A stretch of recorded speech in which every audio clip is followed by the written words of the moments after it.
just when we think that our nightmare's coming to an end, another challenge comes along which makes us doubt that we're going to emerge from lockdown into a better world.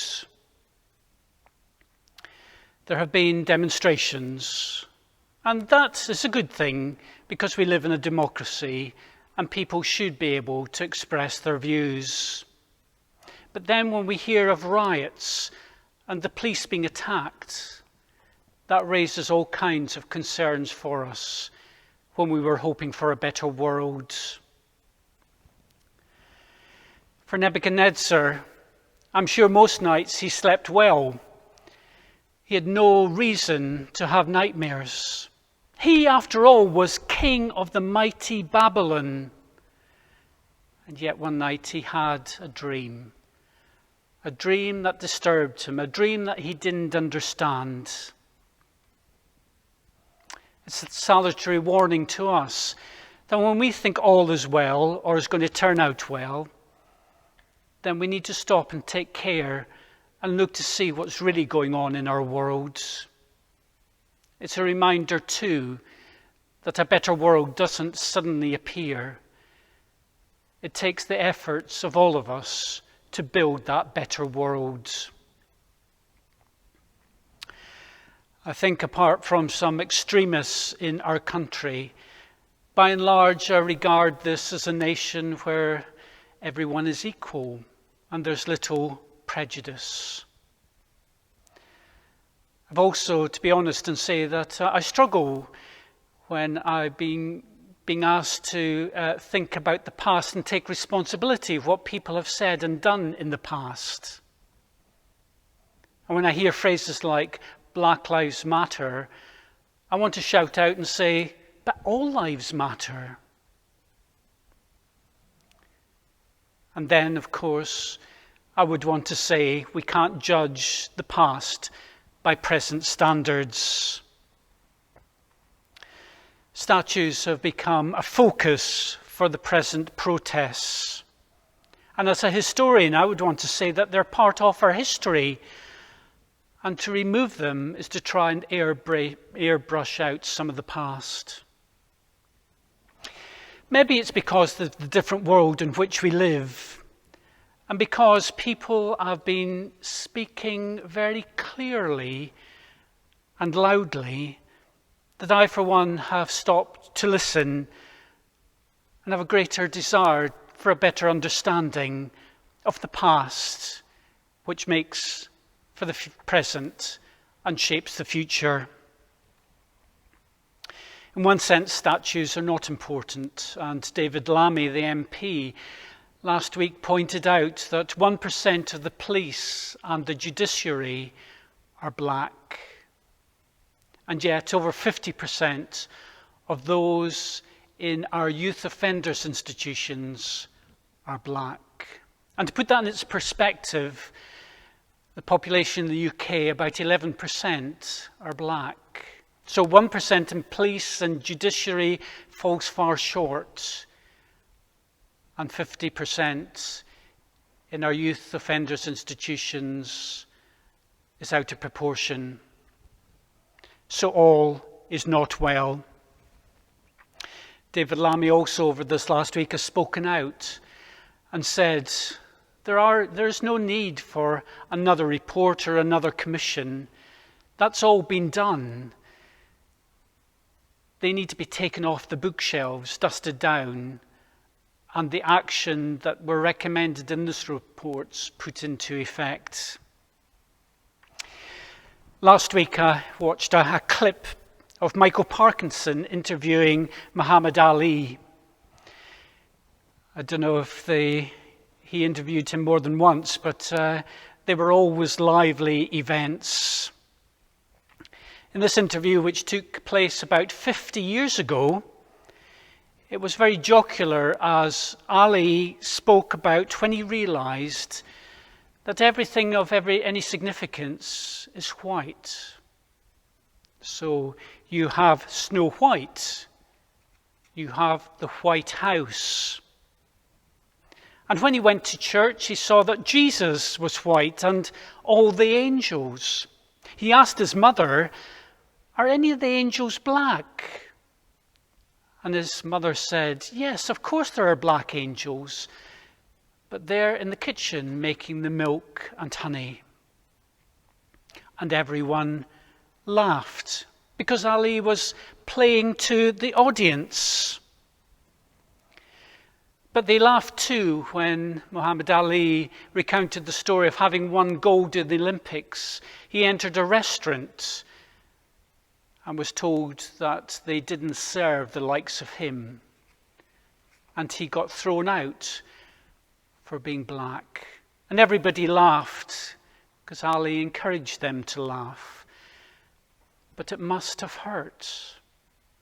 And it hurts today when people encounter prejudice and injustice because of the colour of their skin. Who is it that's been most affected by COVID-19? It's the black community. In this last week, I've taken 3 funerals, one as a result of the virus. But I've got a colleague who ministers in a predominantly black community, and he has taken dozens and dozens of funerals. There's an injustice, and it's all very well coming to the conclusion that black people are more vulnerable to the virus. But the big question is, what can be done about it? What can be done to protect them?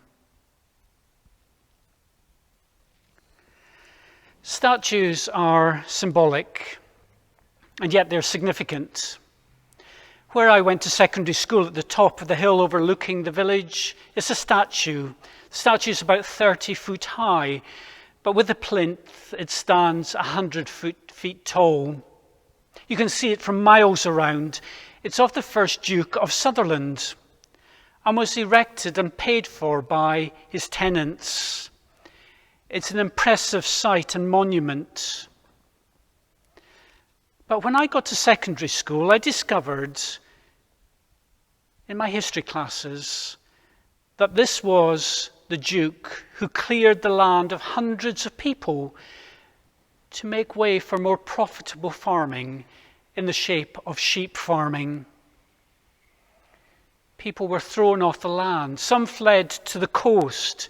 In one instance, because of the dangerous cliffs, the children had to be tied up while their parents tried to eke out a living. Many went on to emigrate. I wonder if the tenants who remained, who paid for that statue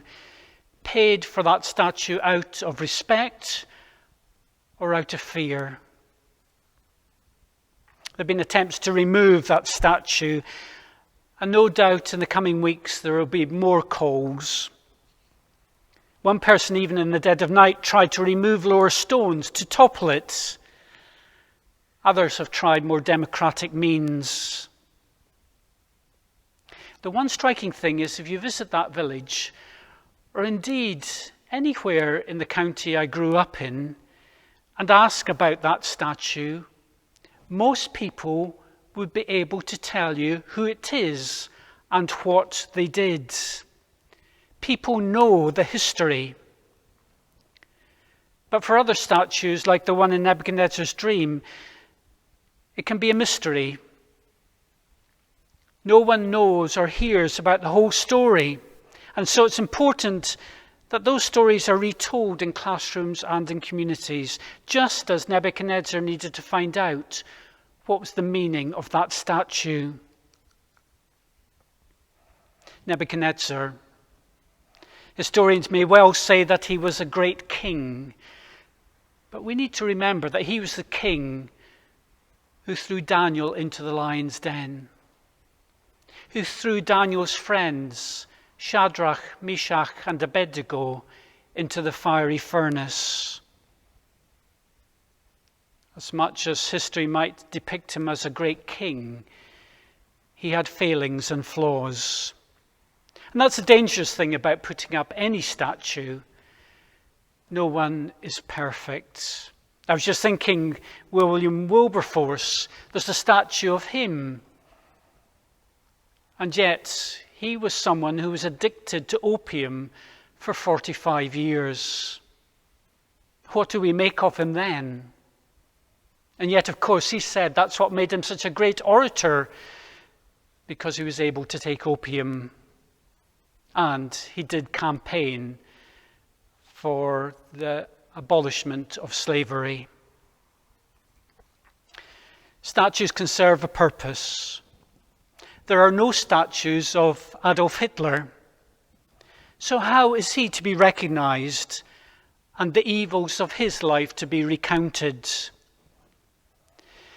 In one church in Sutherland, the county I grew up in, on another estate where people were evicted, there are names scratched on the windows which can be seen to this day. The church is called Croik Church. These names are the people who, when they were thrown off the land, took refuge in the graveyard. And while they waited to find a new home, they lived there and left their mark on the windows. It's an enduring memorial to them as victims. And the memorials to the victims for the Holocaust can be found with the empty concentration camps which still stand, and Yad Vashem in Jerusalem. Seeing the pile of shoes at Yad Vashem of those who perished in the gas chamber is for me one of the most powerful memorials I've ever seen. We need more memorials to the victims to counteract the memorials to the perpetrators. I was really struck in our Bible reading. It is the rock which toppled the statue which endured and became so significant.